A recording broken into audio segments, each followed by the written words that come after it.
Hi, welcome to Ames Responds to COVID-19, a question and answer program where Ames area organizations respond to your COVID-19 questions.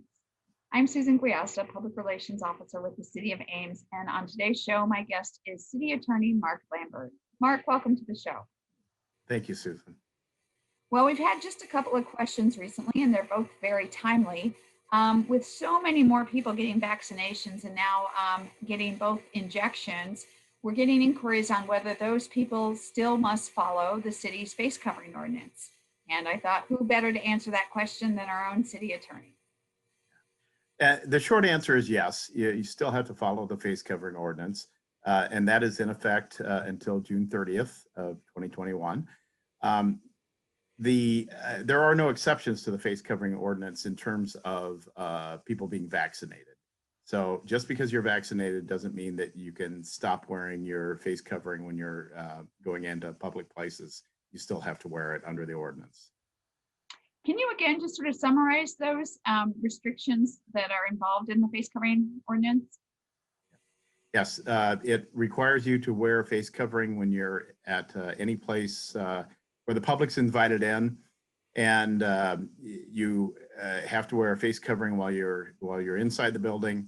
So that'd be, grocery stores, convenience stores, retail stores, even City Hall, and then it requires you to wear a face covering when you're outside if you can't socially distance from at least 6 feet from other people that aren't your family members. So if you're just with your household members, that's fine. But if you're, at the farmer's market or something where you're around a lot of other people, then you're required to wear your face covering there too.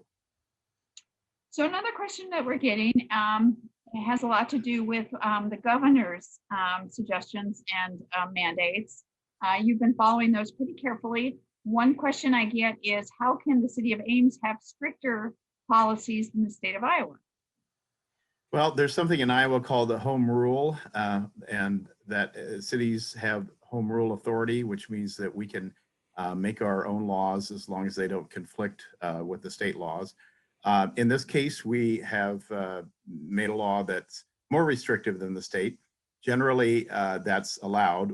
We can't be less restrictive than the state of Iowa. For example, fireworks are legal to purchase and set off, or can be set off anywhere in Iowa. You can't sell fireworks or set them off, or you can sell, but you can't set them off in the city of Ames. So that's an example where we're stricter than the state is. That's a great example, because every year we remind people that they can purchase their fireworks here in Ames, but they need to take them elsewhere to set them off. So perfect example. What would be an example that would be less restrictive, that would be, say, prohibited?